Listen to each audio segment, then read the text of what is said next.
today, ang nag-uupo sa amin despite his busy schedule ay si Senador Kiko Pangilinan. Good morning po, Senator.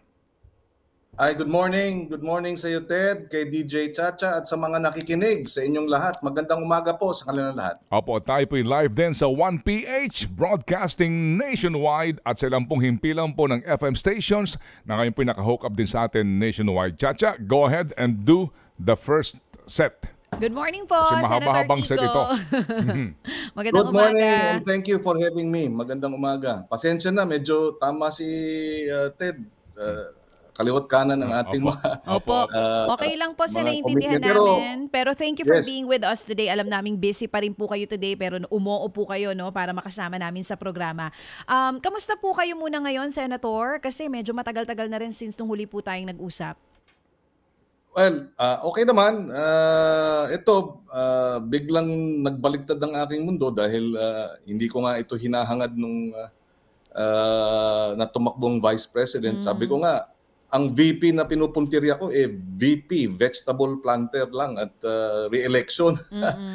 Pero nag-last minute ang desisyon ni Vice President Leni na tumakbo.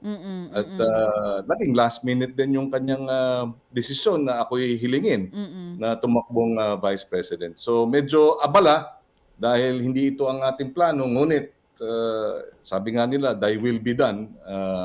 So hinarap natin ito. At nakakatuwa naman na hindi natin inaasahan na tumakbo pero hindi rin natin inaasahan na ganun kainit ang naging pagbuhos ng suporta sa ating Vice President Leni at kanyang desisyon na tumakbo. Kaya ito'y nagbibigay ng lakas ng loob sa atin na talagang tuloy-tuloy at wala nang atrasan at talagang nakaka-inspire yung pagpapahiwatig ng ating mga kababayan ng suporta. Kahapon nasa Tarlac kami. Oo nga po. Talagang antindi. Sabi nila yung caravan nila, ang balak lamang nila ay mga 300 behikulo para sa Tarlac. Ngunit lumabas halos 1,000 ang mga sumama doon sa motorcade. Kasama din ang mga tricycle, mga pedicab, mga jeep. Kaya napaka-inspiring no, na tayo'y humuhugot ng tapang at lakas mula mismo sa ating mga kababayan na nakikibahagi at tumataya at naninindigan. Sa inyo na po mismo nang galing, Senator Kiko, na talagang hindi naman po ito ang plano ninyo. Kumbaga, re-election po sana for senator ang inaay ninyo, pero nagbagong ihip ng hangin, nagbago po ang inyong plano para nga samahan po ang kandidatura ni VP Leni Robredo. Paano po ito tinanggap ng pamilya nyo, ito pong desisyon nyo sa pagtakbo, sa pagka-vice-presidente? Ano po ang naging reaksyon nila? Well, nung tinanong ako ni Vice President Leni, nag-send siya ng message sa akin ng October 5. Palagay ko alam na niya na ako'y magpa-file na ng aking kandidatura for the Senate October 6. Yun ang schedule at may announcement na nga. So tinext niya ako ng isang message ng October 5 ng hapon at sabi niya nakausap niya ang ilang mga advisors, mga kaalyado, ang ilang mga yung Aquino family, si Senator Drilon, si Senator Bam, at pati yung kanyang mga anak, no? At lahat sila ay sinasabi nga na tama kung ako ikukunin bilang Vice President na kandidato. So sinabi niya sa akin yun, nasa gitna ng hearing yun. So at 1:40 in the afternoon. So sinubukan ko pang mag-suggest ng ibang pangalan. Baka kung gusto niya, kausapin ko si ganito. Pero sabi nga niya, yung sagot niya, prayer emoji, tsaka send. Parang send, prayer emoji. So sinabi ko na, sige ma'am, nasa hearing lang po ako. Pag natapos ito na maaga, tutuloy po ako sa inyo para makapag-usap tayo. And then I sent a message sa New York kasi nandun si Sharon at si Frankie sa New York at that time. At text ako.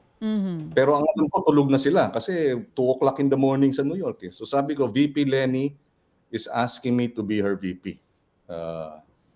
So sabi ko, baka tulog sila. So pag nagising sila ng umaga doon, mababasa nila. In the meantime, kakausapin ko na si Vice President at aalamin ko.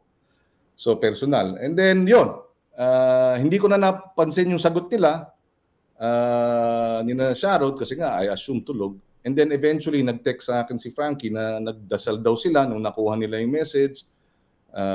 Ayun, tapos nagkausap kami ni VP Lenny. Sabi ko kay VP Lenny, I have to talk to Sharon. And then we talked with Sharon over the phone after a couple of hours.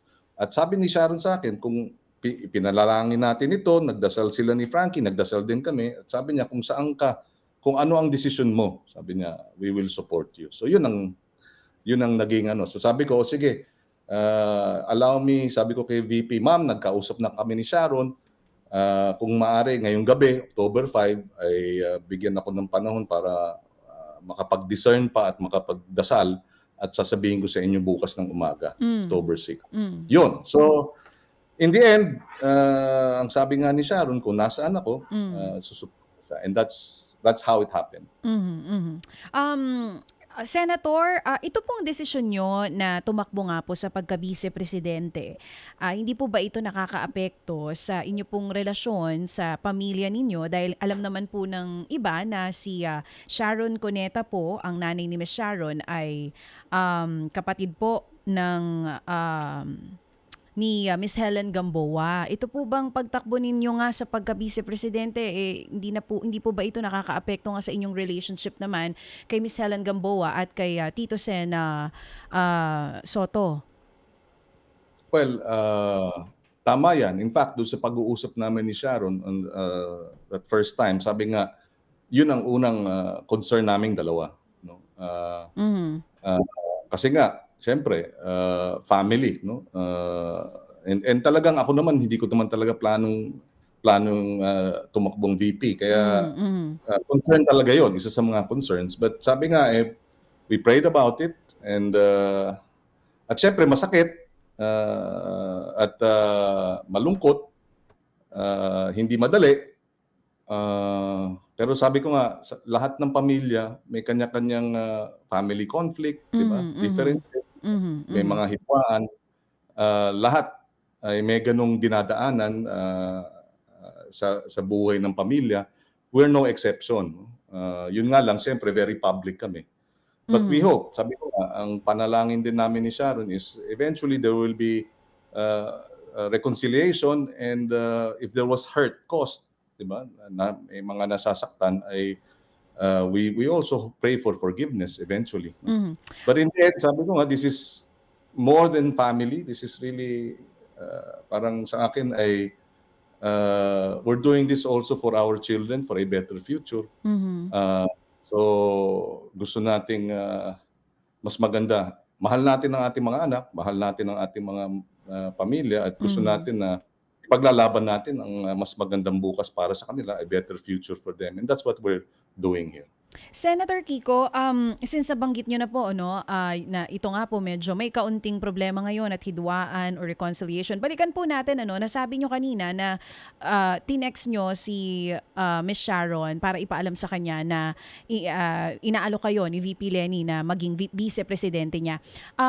Kina Ma'am Helen at kay Tito Sen, paano nyo po ito sinabi, itong desisyon nyong ito? Kayo po ba ay pumunta pa mismo sa kanila? Tinawagan nyo po ba? Tinawagan, yes. The day before the announcement, yung official announcement, I tumawag ako kay Senate President Soto.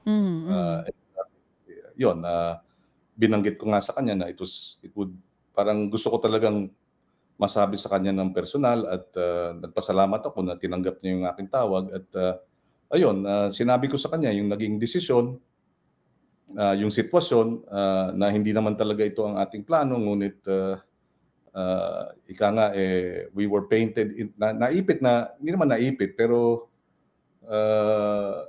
nasurpresa rin tayo, no, sa healing. And in the end, yun na nga. At in fairness to the Senate President, siyempre, kay Uncle Tito, sabi niya, ganyan talaga nangyayari yan. No? So, yun, we left it at that. And siyempre, it does not make it any easier, di ba? Masakit pa, masakit pa rin. But at least, I felt it best na masabi sa kanya personally before any official announcement was made. And that was the last time na nag-usap po kayo ni Tito Sen? Yes, ako, I understand. Well, Sila ni na Sharon co-communicate pa after that. But sa akin, yes, that was the last time. Senador,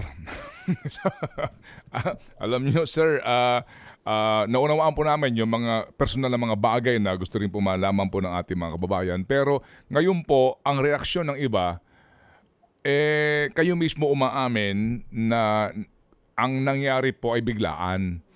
Opo, ito rin po yung tanong ko kay Dr. Willie Ong. Nung siya po ay magtalumpati din, kauna-unahan, ang dating po sa taong bayan ay parang din siya napilitan. Parang biglaan lang. Sir, mawalang galang lang, ang Vice President po, ang turing ko at ang turing ng iba, dapat ang tinatakbuhan mo talaga na Presidente. Kasi ano man ang mangyari sa Presidente, ikaw ang papalit. So sir, kung biglaan po lang ito, hindi po ba ito sir para nangyari din po kay Senator Bato na tinawagan lang? Alam niyo mga biglaan, ang pinag-uusapan natin dito, pangalawang pinakamataas na posisyon sa gobyerno. Tapos biglaan lang ang desisyon. Hindi kaya ito nangangahulugan sir na hilaw ho kayo dito? Well, hindi naman siguro. No? Alam mo, nangyayari yan eh. Yung hindi mo inaasahan, sabi nga nila, pero sa'yo, yung habang ikaw pilit na lumalayo, lalong dumarating sa'yo. No? Parang gano'n. I've been a senator since 2001. This is my third term. And so I would like to think in terms of qualifications and in terms of experience, kompleto naman, hindi naman kulang-kulang. Yun nga lang, iba yung plano natin. Ngunit nung tayo'y hiniling ng kasaysayan na mag-step up at magdesisyon, yung pagsubok na ito ay hindi natin tinanggihan. Hindi tayo ma-atras. Kaya tinanggap natin.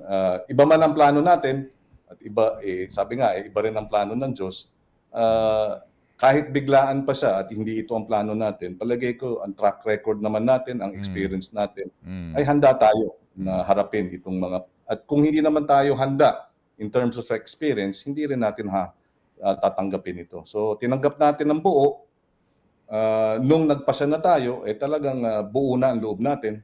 At pinaghahandaan pa rin natin kahit na 20 taon na po tayong may karanasan sa national office at naging executive department secretary pa tayo sa food security. At palagay ko moving forward, naging opportunity din na ang isa sa pinakamatinding problema ng bansa ngayon na naging mas malala pa dahil sa COVID ay ang gutom.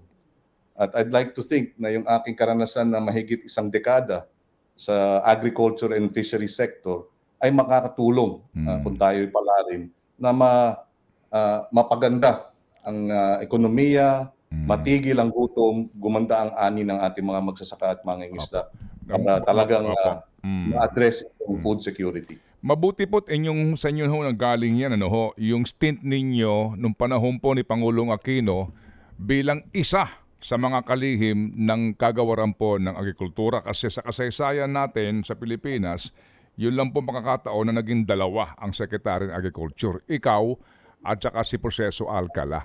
Sir, again, ito ho rin magandang pakakataon na inyong ma-address ang isyong ito. Nabigyan kayo ng chance noong panahon ni Noynoy na manungkulan sa Agriculture Department. Yung mga sinasabi ho ninyo ngayong programa ninyo, bakit nung panahon ninyo hindi nyo ho nagawa?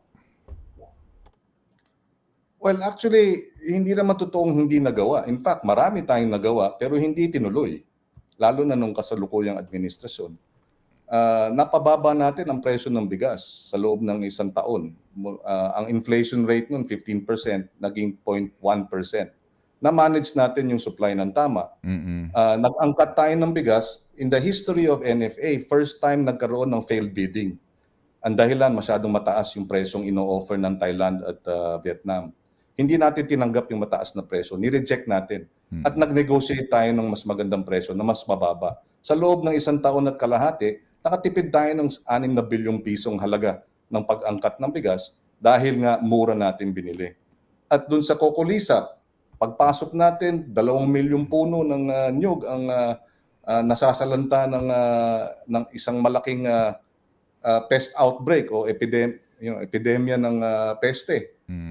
Napigil natin yon from 57 hotspots na uwi sa isa dahil minobilisan natin ang mga LGU at ang PCA. So, nagawa natin ng paraan. Yun nga lang, hindi tinuloy nung pumalit sa atin at sa halip, lalo pang lumala dahil nga binago yung patakaran sa NFA na nawala yung buffer stocking, etc. So, hindi totoong walang nangyari. May nangyari, may mga resulta, pero dapat sana na-sustain.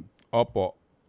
So kung aking papalitan yung salitang walang nangyari, may nangyari, pero may mga nangyari din po sa kagawaran ng agrikultura na hindi po kagandahan because the output before, nung panahon po ninyo, panahon din po ni Alcala, di hubat ang production din po ng palay malaki ang pagkukulang and nagkaroon din po ng mga sinasabing katiwalian sa procurement po ng mga gamit pang agrikultural ng kagawaran at ilang pahong issue kasama dyan yung kartel po ng bawang, etc. etc. Mahabang usapin po yan nung panahon po ng panunungkulan ni Alcala nakatandem ninyo sa Agriculture Department. Para lang natin mailatag kung may problema po man po noon, ano ho ba yun at sino po may gawa ng problema?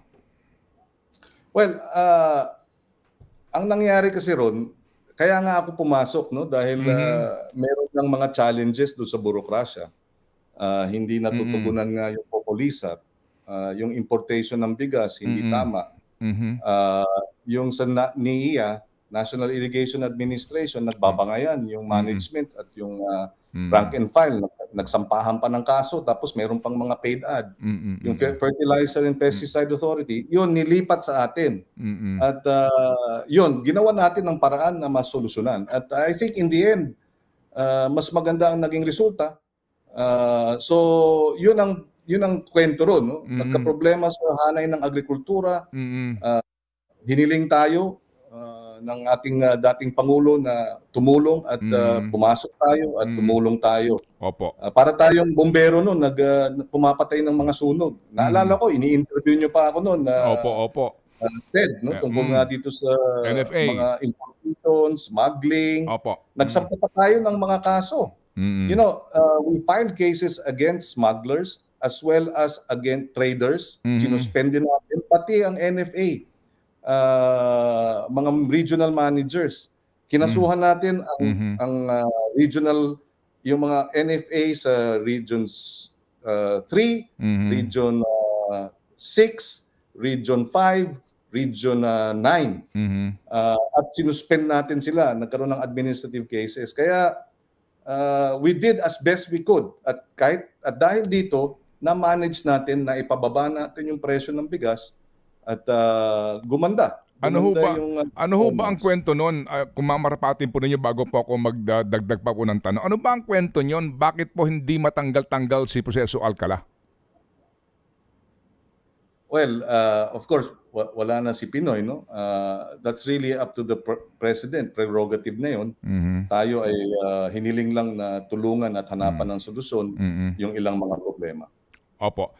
Sir, kayo ba'y bumoto? Ano bang yung naging boto po sa rice tarification law? Well, we voted in favor of it, although meron tayong reservations, meron tayong concerns, and then eventually, nag-privilege speech tayo na kinakailangan amendahan at isinulong natin yung pag-amenda ng rice tarification measure. At ito'y, ewan ko kung napirmahan na, pero as of last week, pending na sa Malacanang for signature ngayon. At yung amendment doon is dapat direktang cash assistance sa mga rice farmers ang ibibigay at hindi lamang machinery. Dahil yun ang kailangan ng ating rice farmers. We are also open to further amending itong rice tarification measure para mas lalong matugunan yung mga challenges na hinaharap ng ating mga magsasaka, ang ating mga rice farmers. Sabay dito, nung pinasa natin yung rice tarification measure, pinasa rin natin yung Sagip-Saka law. In fact, ang ating on record yan, bakit Sagip-Saka law? Dahil sa batas na ito, hindi lamang ang NFA, ang ahensya ng gobyerno na pwedeng bumili ng palay. Dati kasi NFA lang ang ahensya ng gobyerno na pwedeng bumili ng palay direkta sa ating mga magsasaka. Walang ibang gobyerno, walang ibang ahensya ng gobyerno ang kailangan may public bidding. Opo. Dito kasi sa NFA, wala ng public bidding. So dahil sa Sagip-Saka Law, pwede nang bumili ang anumang ahensya ng pamalang lokal ng palay o bigas sa ating mga magsasaka sa tamang presyo. Hindi na yung mandated price na pwedeng 21 pesos depende sa negosasyon para mas maganda ang kita ng ating farmers. So may rice tarification ka, may Sagip-Saka ka, alam nyo ba ang magkano ang pondo ng gobyerno na pwedeng gamitin para bumili direkta sa farmers at fisherfolk? Dito sa 2021 budget, about 41 billion pesos of government funds para sa relief operations, para sa feeding programs, para sa health and wellness programs, pwede nang biling direkta na hindi na nagpa-public bidding sa accredited farmers and fisherfolk organization. So yung rice tarification, pinasa, pero dapat yung pagbili ng bigas at ng palay sa ating mga farmer, i-implementa in full yung Sagip-Saka para tamang preso, hindi lamang binabarat ng mga middleman. Ang gobyerno mismo ang bibili ng palay direkta sa ating mga farmers para gilingin ito para sa mga health and wellness programs, calamity relief. Malaking pera yan. And proof is, ito na lang last point, bumili halimbawa ang 13 LGU ng Camarines Sur sa Camarines Sur Multipurpose Cooperative noong 2020. Direct, walang bidding, negotiated. Ang benta nila 2019, 7.2 million pesos worth of agricultural products. Pero sa kasagsagan ng COVID, ang benta nila 62 million pesos dahil 13 LGU bumili ng bigas sa kanila direkta. Yan ang dapat isabay dito sa rice tarification. Pagbenta direkta ng ating mga government entities direkta sa mga farmers at fisherfolk. Sir, ito ho ang nakakalungkot lang ho at talagang realidad na nangyayari. Sa tuwing halalan, lagi pinag-uusapan kapakanan ng mga magbubukid, magsasaka, rice farmers, vegetable farmers. Tuwing eleksyon, ito ho lagi pinag-uusapan. Pero sa realidad po, sa aming pag-iikot, ang problema nila noon pa yung pa rin eh. Diba? Kawalan ng makinarya, kawalan ng irigasyon, opo, yung mahal ngayon ng pestisidyo at fertilizer, etc. Sir, mawalang galang lang po, anong kaibahan nito noon at ngayon kung sakasakaling kayo po ni VP Leni mananalo? Well, tama ka, maraming mga politiko nangangako tapos pagkatapos ng eleksyon tapos na. Ako po noong 2016 nangako ako na ipapasa natin yung isang batas na magbibigay daan para tumaas ang kita ng ating magsasaka at mangingisda. At yan yung Sagip-Saka Act, Republic Act 11321 na ipasa nitong April 2019. So batas na yan at meron ng mga nakikinabang. So kailangan lang paliwigin pa. So hindi totoong tuwing election lang tayo gumagawa ng ganitong salita. Pinangako natin yan noong 2016 at tinupad natin ang pangako. Yun nga lang, nag-uumpisa pa lang ang implementasyon. Kasi nga, 2019, so 2021. So, kinakailangan pang puspusang pag-implementa dahil hindi pa ito fully implemented. And pag nanalo tayo, batas natin yan, tayo ang nagtulong yan. At ito ay commitment din ni Vice President Leni na yung 41 billion peso budget ng DSWD, DOH, DILG, DepEd. Opo. Dapat yan direktang binibili na. Direkta sa mga magsasaka. Malaking bagay yan pag naitupad. Yung pong sinasabi niyong Sagip-Saka, tama po naman, bigyan mo ng empowerment ng LGUs, makabili din po ng palay sa tamang presyo. Pero sa katotohanan din na nangyayari on the ground is that ang ilang mga lugar ay hindi na nga po nanunuplado na ang mga traders at bumibili po ng palay kasi nga sukdulan ang dami ng imported naman na dumarating dulot ng rice tarification law. Yan din po lagi ang hinaing ng ating mga nakakaugnayan ng mga farmers groups, palay farmers. Hanggat naandyan yung rice tarification law, wala na hong limit sa importasyon. So, ang bilihan ng palay baratan. So, talaga ho bang wala nang pag-asa na maamyendahan ito pong rice importation liberalization? Gaya ng nabanggit ko, tama. Bukas tayo sa rice tarification amendment. Pero ito nga ang nabanggit ko kanina. Ang isang susi para hindi na binabarat ang ating mga farmers ng mga trader, yung magiging trader ngayon yung gobyerno. Sa Sagip-Saka Act, pwede nang bumili. Halimbawa, sa Arayat, Pampanga, nung kasagsagan ng COVID, dahil sa Sagip-Saka Law, yung barangay mismo bumili sa farmers ng palay. No? Binili nila ng dagdag na 2 piso, 19 pesos, dahil sa batas. Ang bentahan doon 17, 16. So kumita na ng 2 piso yung ating mga magsasaka. Giniling ng farmers, nung barangay, yung palay. At sa murang halaga, marami silang bigas na naipamahagi na quality rice sa ating mga lockdown areas. So, gobyerno na dapat ang pumasok para bumili direkta sa farmers at fishers folk. Ginawa rin ito sa Isabela. Sa kasagsagan ng lockdown, nagkaproblema ang nagkaisang magsasaka ng Isabela dahil bumili sila, dahil din sa batas, additional 2 pesos. 4 pesos. Naging 19 pesos per kilo ng palay ang binili ng kooperatiba sa mga magsasaka at giniling nila naging 6 million kilos ng bigas tapos nag-lockdown. Nagka-problema sila, paano nila ibebenta yung 6 million? Halos malugi daw sila. Nung nalaman nila merong ang Sagip-Saka Law, binili ng Isabela province yung bigas, bumili ang LGU ng Makati, LGU ng Mandaluyong ata o Pasig, one of those. Opo. So, kumita pa yung nagkakaisang magsasaka ng Isabela dahil nga sa Sagip-Saka Law. And ongoing yan. So, tama. Amendahan natin yung rice tarification measure para yung paghihirap ng ating mga magsasaka, mabigyan pa ng dagdag na suporta. Pero full implementation nung Sagip-Saka Law para ang gobyerno mismo bumibili na rin. Hindi lang ang NFA. Ang NGAs, National Government Agencies at LGU bumibili. At hindi bidding negotiated na ito para tama ang presyo sa ating mga magsasaka. Pagpasa ng mga batas, nakailang taon na po kayo in the Senate, sir?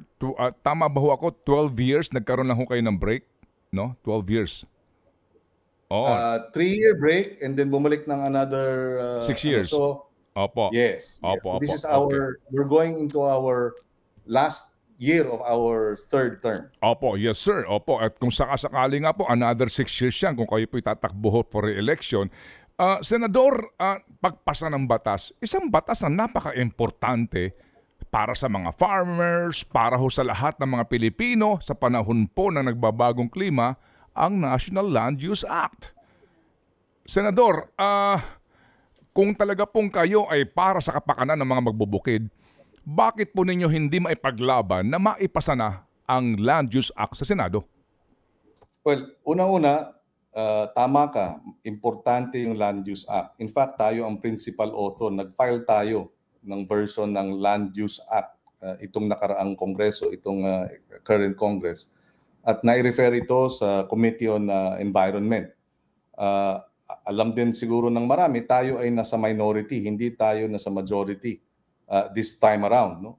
Nung tayo ay nasa majority, naipasa yan sa Senate on second reading at nung maipapasa na sana sa third reading pero yun na nga, nagkaroon ng aberya at hindi na ituloy. Napasa na rin sana sa House. So yes, I agree na Land Use Act is important. We in fact filed a measure at isinusulong natin pero in this Senate, hindi tayo nasa majority. Kaya at alam naman natin na ang majority ang nagdi-dictate o nagpapasya kung ano ang magiging agenda. Sinubukan nating i-follow up ito, i-follow through. Ngunit yun nga, iba ang naging agenda at iba ang priorities ng current Senate majority. Ganun ho ba yun, Senador? Kapag ang kapakanan ng bayan ay nakasalalay sa majority-minority issue? Well, ganun ang demokrasya. Hindi man tayo sumasang-ayon na hindi nila binibigyan ng priority dahil tayo nga nag-file. Sabi nga nila, it's part of our democracy na kahit tayo ay merong punto de vista, mangingibabaw pa rin ang mayorya. Bakit ho ba hindi maipasa? Maliban doon sa usapin ng majority, minority. Because, alangan naman ang majority in the Senate, lahat sila, ayaw ng batas na iyon. Napakaganda po ng batas na ito. Importante talaga yung Land Use Act, lalo na sa agriculture and food security. Dahil nga, ang sabi nga natin, lumalaki ang ating populasyon, pero hindi naman lumalaki ang agricultural lands. Lumiliit pa. So pagka naubos na yung agricultural lands mo, saan ka ngayon magtatanim at paano na yung food security?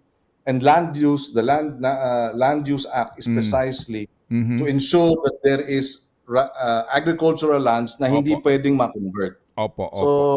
So talagang importante yan, and that's why we filed a measure. Yun nga lang, bakit tinututulan? Iba-iba siguro ang pakay. Merong mga hindi naniniwala na dapat magkaroon ng ganitong klaseng mga classification. Merong iba na concern na malilimita ang pagko-convert kung sa commercial man o industrial. So medyo ganun, samot-sari ang ilang mga concerns ng ilang mga senador.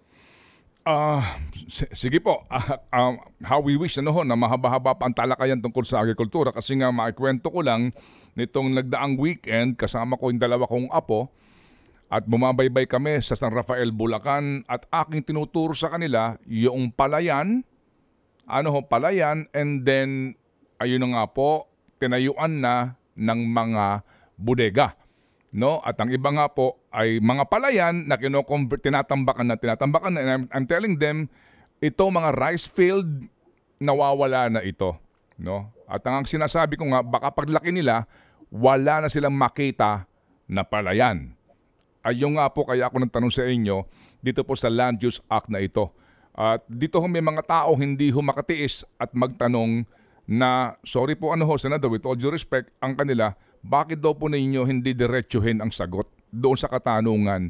Sino ba kumokontra in the Senate nito kung totoo pong kayo po ay para sa bayan? Well, walang on record na mag-manifest kasi hindi nga umabot sa plenary. But of course, the chairman of the Committee on Environment should be able to explain it.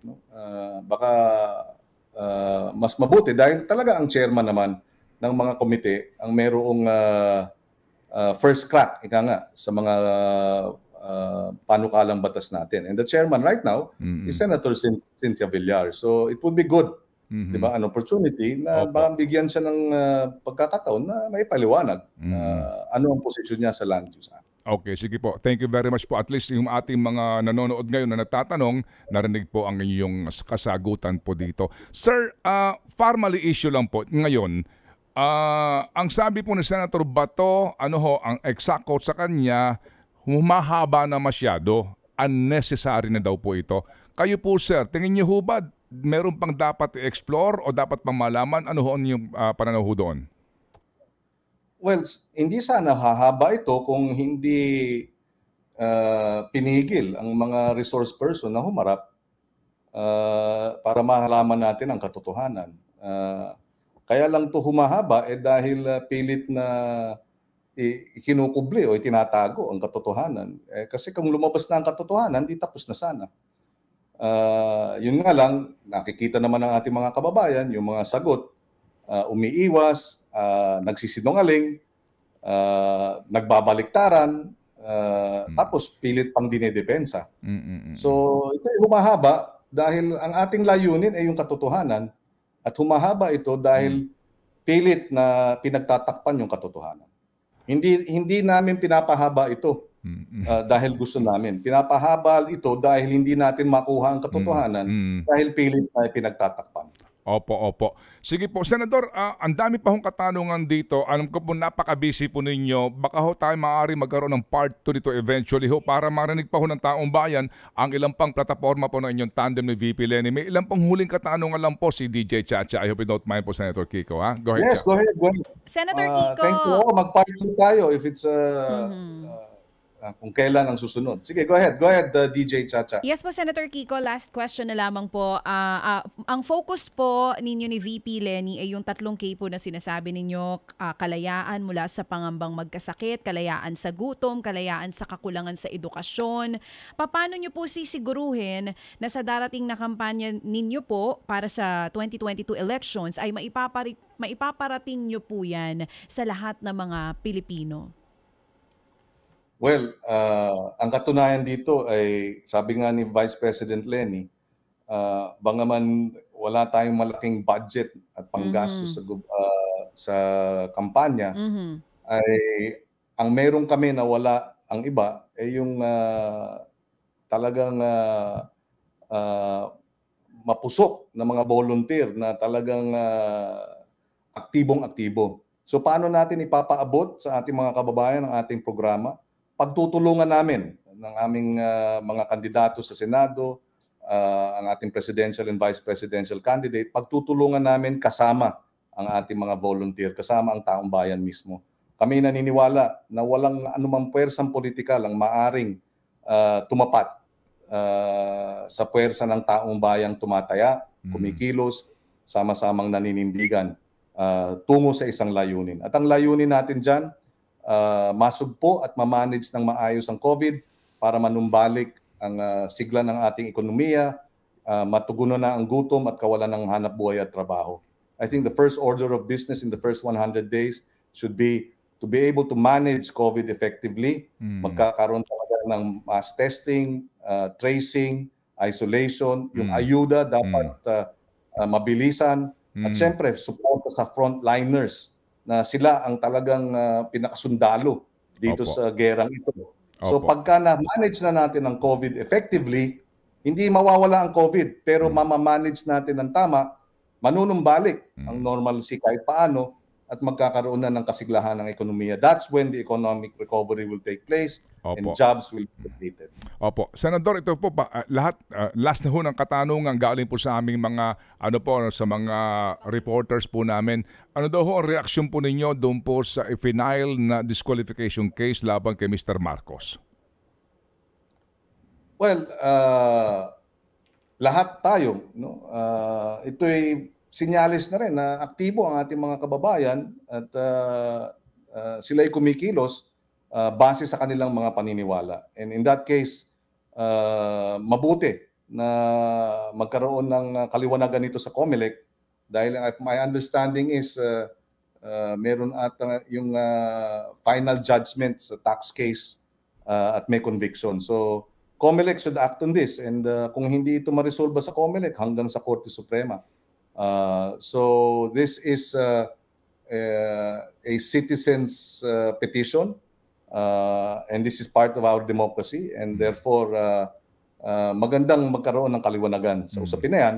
In the meantime, of course, in our case, we are focused precisely on solutions to the challenges of COVID in our country. Opo. Okay, Senator Kiko, we'll see you again, and Godspeed, sir. Godspeed, and thank you po, and regards po kay VP Leni. Salamat na marami. Yes, aabot. Maraming salamat at magandang araw sa kanilang lahat. And thank you. Mag-iingat. Opo. Huwag tayong maging mapabaya. Opo. At buhay ang taya dito sa COVID. Kaya let's all be very careful and maintain our vigilance. Maraming salamat sa inyong dalawa at sa mga nakikinig. At dun sa mga supporters natin, I would like to again say maraming salamat sa inyong tiwala at suporta. Kayo ang nagbibigay sa amin ng inspirasyon para ilaban itong ating mga kandidatura. Maraming salamat at magandang araw. Thank you. Ang ating pong nakaugnayan ay ang kandidato sa pagka-vice presidente. Opo, at siya po ang katandem ni VP Leni Robredo. Ted Filon at DJ Chacha ngayon nasa Radyo 5 92.3 News FM Monday to Friday 6 to 10 a.m.